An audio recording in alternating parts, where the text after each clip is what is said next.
Hey, Joe. The Dead Zone. Dead Zone, 1983, a supernatural thriller. A man awakens from a 5-year coma after a tragic accident to discover he has precognition, which means that he can see things and feel them before they happen, and the psychic ability to foresee future tragic events. That it does exhibit 4 types of tragedy. There are 4 types of tragedy, and the Dead Zone exhibits suffering tragedy, complex tragedy, character tragedy, and spectacle tragedy. Joe, why the hell are we standing outside the door? Do you know what it is? I have to hold these drinks like this? I'm sorry. The City of Elizabeth have these great rules. No food or drink inside the city chambers because of the historic significance. They don't want to mess anything up, and I agree with them. I'm sure you do too. Yeah. I will. Okay, yes. yes. Okay. Now, this cinesip is called the Time Capsule. Johnny Smith spent 5 years in a coma, trapped into a 1970s time capsule. Just like his head jerking, his premonitions, this drink is a shock of nostalgia. Here's the time capsule. Oh, Lord. 2 ounces of vodka, 1 ounce of Galliano, 1 ounce of orange juice, ½ ounce of lemon juice, a dash of grenadine, crushed ice, representing the ice is going to break. The ice is going to break. I learned a line of dialogue that he thinks I should know, but I think he's crazy. The ice is going to break. The ice is going to break. Let's drink. Heaven's sake. All right, this one doesn't sound so... Let's see. It's really easy too. You fill the ice shaker with all these ingredients. I'm 62% on this. 62% yes or 62% no? 62% yes, because if you put more orange juice in it and more fruit, I would be 78%.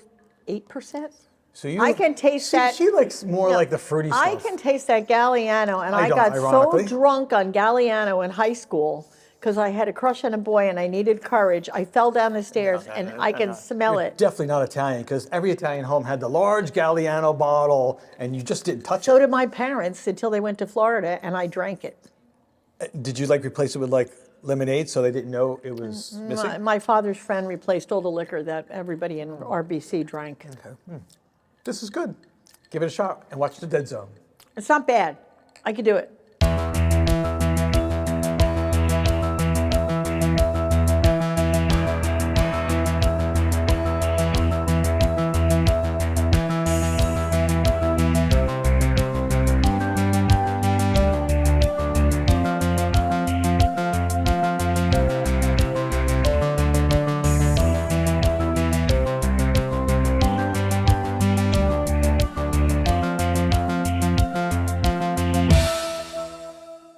We're filming in this beautiful, gorgeous courtroom in Elizabeth, New Jersey. Hear, hear. And it's City Hall because we're doing political films because, of course, there is somebody coming into office in January. So, Joe, you want to tell us something more about it? Yeah, you know, here at the Real Watchlist Plus, we want to thank the City of Elizabeth and especially Mayor Christian Bolwich for allowing us to use this beautiful city council chambers. There's such history behind the city and this building. And your support gave us the perfect backdrop, adding depth and authenticity to our production. We couldn't have done it without you. Thank you, Mayor Bolwich, for preserving such a gem and sharing it with us. Stay tuned, everyone. There's more to come on the Real Watchlist Plus. Are you ready to pop your collars, Deb? Yeah, I keep putting it up, but I have like my hair back because I'm supposed to be Christian. Whoa, not yet. Like a big reveal, right? Right? But I have a ponytail and it's pushing my collar down, so I have to keep flipping it up. Yeah, I need like a Viagra for collar Yeah, I pops. know, Viagra. Cialis. You use Viagra, I'll use Cialis for my collar. I don't use anything, baby. It happens naturally. It's organic. All right. Christopher Walken plays the role of Johnny Smith, Right. who is an English teacher. And he's a regular everyday guy in Castle Rock, the infamous Castle Rock that Stephen King created as part of many of his novels. And as such, he's teaching his kids. He's got a love interest. They're kind of getting close, you know, but haven't really made happen really yet. in But love. they're really in love, and all the signs are there. But all of a sudden, he's in a freak accident, and he discovers that after being in a coma for 5 years, he's got these supernatural powers he didn't know existed before. He can tell the future. He can see the past, and by virtue of him touching someone, he can actually help change the future, as we'll find out. So is this power a blessing or a curse? Let's talk about that. Well, I think it's a curse because not only every time he sees something, it's usually the harbinger of doom for somebody that he cares about or near to. And also it takes a terrible physical toll on him. And he never came out of the accident really well and hearty and hale. He's kind of like a shattered person. He walks with a limp, he's weak, he's lost his woman, he's lost his friends, he's lost everything that he worked for. And he's kind of living with this curse, Right. even though he can't dismiss it. It happens when he doesn't know what's going to happen. And yet, I think it transformed his life in a way that was kind of a bad tragedy.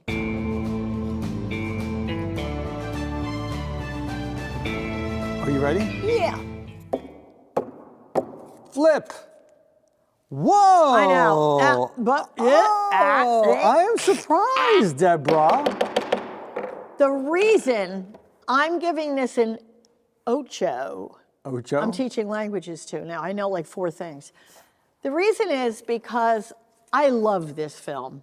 I love this film, but I can't give every film that I love a 10 because otherwise we would have no show. And I love it, and I gave it an 8. I really can't explain why. But Well, what the hell good are you then? You I can't am no explain good. it. I'm absolutely no good at all. But I think in the vein of Stephen King films, it is one of the more superior films. And I think Wholeheartedly Stephen agree King with can you. go, and it can go, woo. And believe it or not, the way people think, the one that they think is the greatest one, I don't like that much. And I can say it if you want me to, and that's It. But we're not talking about It, we're talking about The Dead Zone. Right. But there are aspects of this film that are super top-notch. But I gave it an 8. Well, while we're doing this episode, Yeah. think about it, because I'm going to press you on that. 'Cause Yeah. I thought you were going to give it a 10. I was actually kind of surprised getting because I hot. know what you think about Christopher Walken, and I don't know you personally, but I kind of felt you really liked this film. I gave it a do. 9. I love this film. I saw it many years ago, and it still gave me the same seat jumps. It's a great it film. still gave me the same shouting at the screen that I did back 30, 40 years ago. Can I But- do a real ball buster thing? Bust my balls, Deb. Bust my balls. You know what? I've done it before with planes, trains, and automobiles. I have to, and I don't care. This is what I'm going to do.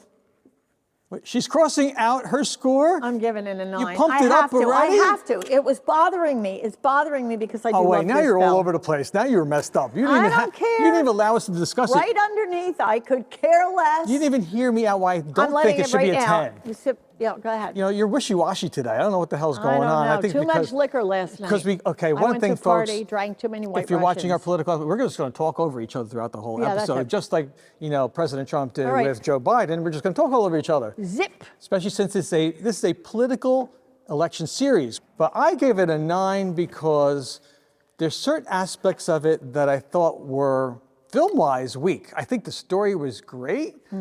I did a book to movie comparison, hang tight, we're going to talk about that. And I also thought that some of the scenes were kind of, I'm not going to say amateurish like I did with The Candidate.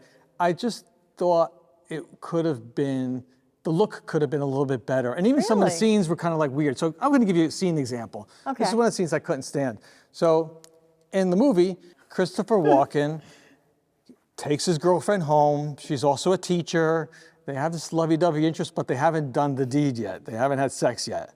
So he's taking her home in his VW Bug, and they're having this kind of lovable moment, you know, in front of her door. He's kissing her goodnight, and she wants it. She's a putana. She wants to have sex, and he won't give it to her. So he's like, no, I want to save it. I want to make it special. Now, Christopher Walken, Right. if anyone knows what he looks like, they changed his look where his hair was straight, like a bowl cut. Yeah. And he's an English teacher, and I couldn't see him as an English teacher. He would be the scary English teacher you would have in think high he's school cute. I with always that thought he bowl was cut. cute. not with the hair straight no, down. No, he looked, but he looked I don't know. There's something about him. he was like the nerd, serial killer slash pedophile Holy teacher cow. with that look. So I couldn't believe him as an English teacher. Now he leaves the door. It's raining. He gets into his bug. All of a sudden he's driving. It's raining. She's like, take care of yourself. All of a sudden, this big milk truck comes down the road. It's dark. You know, it's a lot of rain. The milk truck makes a wrong, like jackknives. And the big milk truck is sliding. Mind you, it's cold. It's Castle Rock. There's snow. It's sliding down the road. Be fair. It was on a look, hill. cartoonish. I'm like, Well, did they get a little Matchbox car? Joe. What do you want him to do? Change it for the movie just so you like it? Here's the truck. Here's a, I made the wrong turn. I jackknifed and you're crazy. It went off the road. Great, thank you. And the little bug, Christopher Walken's like, boom, he hits the tail end of it. The little VW bug That's flips. an establishing sequence. They have to do it. And milk spills out of the truck. Not gas, not some like, flammable liquid. It's milk. So I'm like, don't cry over spilled milk. Milk truck late at night, too. Why is a milk truck running around late at night? Little scenes that like kind of cheapened it. And then when I looked at the book, that scene was totally different from the book. It does? He did not crash into a milk truck. What did he crash into? He got rammed into by two kids that were drag racing down the road, and he came onto that same road and they hit him. In the ice and the snow? They were drag racing? Yeah. And I could believe that. I could believe two kids being idiots going down the road, and he gets in a car accident, but the milk truck hits him? Come on. Well, I think you're being a little hard. So what scenes did you like? The best scene that I liked was, well, we have to get farther into the plot a little bit, but there is a couple of subplots here. One is a kid that he's hired to tutor, and he sees something that's not good with his kid in the future. But there's also a killer, a serial killer on the loose in Castle Rock. And of course, Stephen King, everything's about Maine. He lives in Maine, he loves Maine, it's all Maine, Maine, Maine, Maine. And the serial killer they don't know who it is. But I love when Christopher Walken goes with Tom Skerritt to the house, and the mother, Colleen Dewhurst, which I always loved, she protects her crazy son, and she kind of knows it, even though you don't know it, but she goes wild. And that scene, even though I knew about it, and I've seen The Dead Zone probably 10 times, I guess. Wow, that many. Well, yeah, I like it. I love horror too, and I love Christopher Walken. It still gives you the tension because the lighting, the way the house is, he's going around the corner, and then when you go into the room of this deputy, he's really handsome, but he's a serial killer. The production design is so cool because the room is all his little boy stuff. Right. The wallpaper's like a child. So that throws you into the psychological thing. I love psychological weirdness. I love that. And it just, I love that scene. The director, David Cronenberg's influence on this film, because prior to that, he did a lot of like gory. He called it body horror. Yeah. Cronenberg was an expert in body horror. Yeah, a lot of blood, a lot of gore. Yeah. And here it was kind of toned down, except for that scene when the deputy sheriff takes his head and just rams it onto a pair of scissors, the same scissors he used to do his killings, his serial killings. Yeah. So that was a total I like seat the jumper. scene too. And they built in the town, they built this gazebo in the town, and the townspeople didn't want this thing. They were all crazy. And then when they built it, everybody loved it. They had weddings there, and it's like when they didn't want the World Trade Centers built, and they built them, and everybody's like define New York City. But I liked where they showed the girl walking, and you knew that it was a serial killer, but it wasn't indicative that it was the police person, and you never thought it was till there were no giveaways. That was clever in this. Walken is going through it as he's going through it with his character. You're getting drawn in with him as he's trying to figure it out. You're figuring out with him. And that scene that you talk about when all of a sudden he knows her. He's got the premonition. He's touching the dead body. And he's getting these premonitions. And he goes, wait, he knows her. He's calling her over. And then all of a sudden when he turns, it's like, oh my God. Right. I want to say something about that transfers to other cinema, because sometimes we talk about, you love your arcs. You've learned about arcs now, you go all crazy. But this is what, in a way, you call an intermediary picture. Do you have any idea why you would call it an intermediary picture? I guess you'll tell me. Okay, well, it's between two parties that somebody is a conduit. And we have 2 pictures in our series of political that are intermediary pictures. And the intermediary is him as the person that's channeling this psychic ability, and he's an intermediary to the people that he touches. And that's what he becomes, just an intermediary. His life is defined by this. So when you look at film, if there's somebody that's in between 2 things, a classic example of an intermediary picture is Spike Lee's Do the Right Thing, okay? If you want to study it. But it's kind of, when you write and you write screenplays, you can do it with this in mind.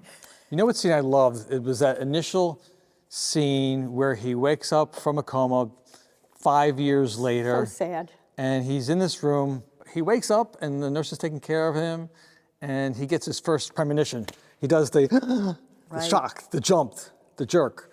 And he sees this little girl, Amy. It's the nurse. He grabs the nurse. Right. So he grabs the nurse and the nurse is like, what the hell are you doing? And he's looking and the fire's all over the place in this house that he doesn't recognize. He's in the bed and his bed is on fire now.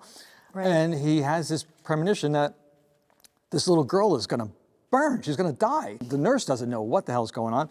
And he says, it's not too late. Basically, you could go and save her. And this nurse is like, what the hell's going on? And of course, goes and saves it. And it was the first sort of like, you're kind of lulled into this, and all of a sudden there's a shock. Correct. And as he's jerking, it's a spike. Causes the viewer to all of a sudden, the movie starts hustling along, it starts moving along. Love that scene. The end is a real twist, a real clinker, because you think that he's defeated, but ultimately what he wanted to have happen ultimately happens, much to the tragedy of the own characters, the protagonist's demise. What about the iconic scene that anyone who knows this movie, they talk about? When the child that you mentioned, he's a tutor to this child. He's going through this transformation of who he is, what he has, the powers that he has, and he's tutoring him, and he touches the child and sees the child drowning with his other hockey sports friends into the lake. And he's trying to convince the father, who's a very rich man, a very influential man, that your child is going to die. And he's like, this is all, I know who you are. You don't have to tell me who you are. Don't you think I know? He's like a freak. Right. People think he's a freak in a way. And then he takes the cane. You have your cane too. I have my cane, and then we have to go to our costumes because, So he takes his cane, and I want you to recite the line with me that everyone that knows this movie knows. Are you ready? Yeah. 1, 2, 3. The ice is going to break. The ice is going to break. She kills me. I don't know what line you pick from this movie. It's the one that everyone knows. Oh, You've seen it 10 times. I've seen it twice. I've seen it 10 times. Well, maybe you watch it twice, and that's what went into your brain. The ice is going to break. The ice is going to break. Make no mistake, the ice is going to break. Joe is happy. Debbie, you're afraid. The ice is going to break. The ice is gonna break.